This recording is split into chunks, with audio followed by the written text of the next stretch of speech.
Namaskar, this is Akhilesh Bhargava again. Welcome to Tidbits on Business and Finance with me.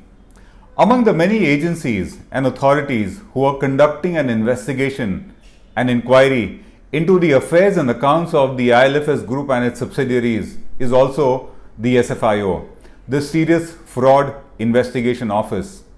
And the initial findings, the preliminary findings of the SFIO are pretty disturbing, very incriminating and very shocking about the state of affairs of IL&FS and its subsidiaries. It is a saga of fraud and financial mismanagement writ all over.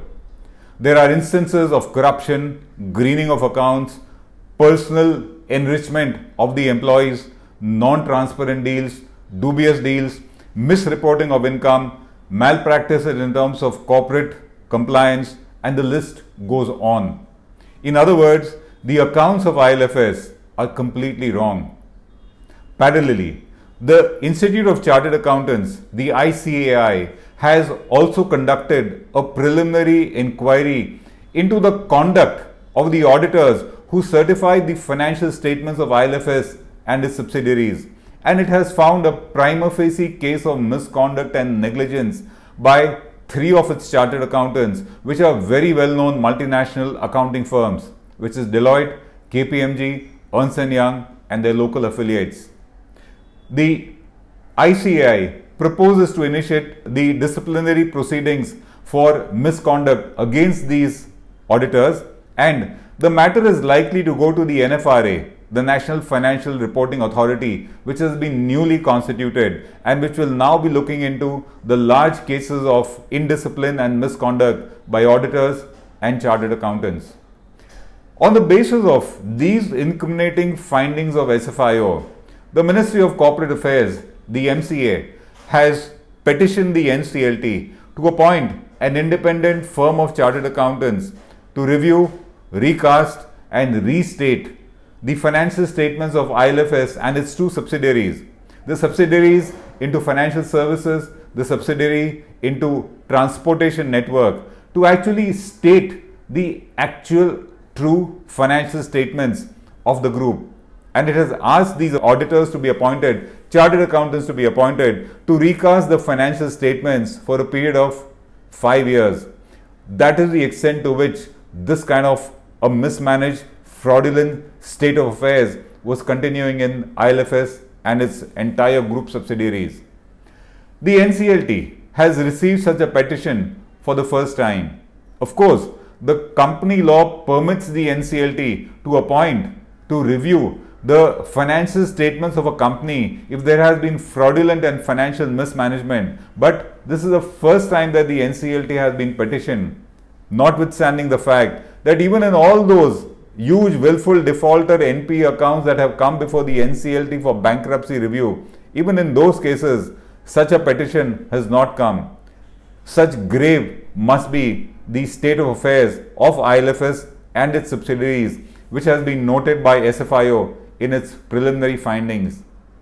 The NCLT has sent notices to RBI, SEBI and the Income Tax Department to take into account their views, their concerns, and perhaps issue suitable directions to the newly appointed chartered accountant which is in the pipeline, so that their concerns, as far as income tax is concerned, the concerns would be tax evasion. As far as RBI is concerned, it would be regarding violation of the NBFC regulations. As far as SEBI is concerned, it would do with listing violations and other such misconduct. So the NCLT has sent notices to these 3 agencies to take their views into consideration before a chartered accountant is appointed, which looks very imminent. Whenever the accounts, financial statements of any corporate in such a case are reopened and revised, a lot of serious issues come out in the open. And that's because what was very deliberately and consciously hidden by the scammy management of these corporates, now with a new chartered accountant in picture, all those dubious transactions, illegal and misconducted transactions, they come out in the open. Once they come out in the open, new income tax liabilities, GST liabilities, any revenue liabilities, always arise because in most of these cases, tax violations have taken place. It leads to additional tax liabilities, penalty, prosecution, which very often disturb the entire financial stability of the group, which is very imminent and likely in the case of the ILFS group and its subsidiaries. Along with these additional tax and corporate liabilities that come on the group and its management, criminal cases are also filed against the management and their key employees, as also their auditors, for criminal misconduct where deliberately they hid the truth to hoodwink the government, the revenue department, the shareholders of the company and the banks concerned.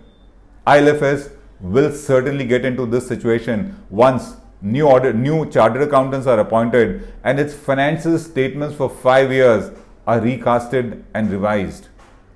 While the ILFS group faces a reopening of its accounts, on another note and front, Patanjali also faces a special audit being conducted in its books by the Income Tax Department. The Delhi High Court has directed Patanjali to cooperate with the Income Tax Department in the special audit being conducted in its books of accounts on allegations of tax and accounting irregularities. A similar situation is likely to arise in the case of Patanjali based on the findings of the special audit which will now take place in its accounts, and there could be huge tax liabilities which come out as a result of this. The case of IL&FS and Patanjali and their likely revision of accounts only leads to one conclusion. Most corporates violate the law when it suits them, but the bigger ones are more prone to do that because when you're big and powerful, your belief is that the chances of being caught are remote, and in such cases, violations take place in a gross manner, in a very blatant manner, which is what we are seeing in the case of the ILFS group. Let the findings come out and we'll have another shocker for all of us. This is Akhilesh Bhargava signing off till we meet again. Namaskar.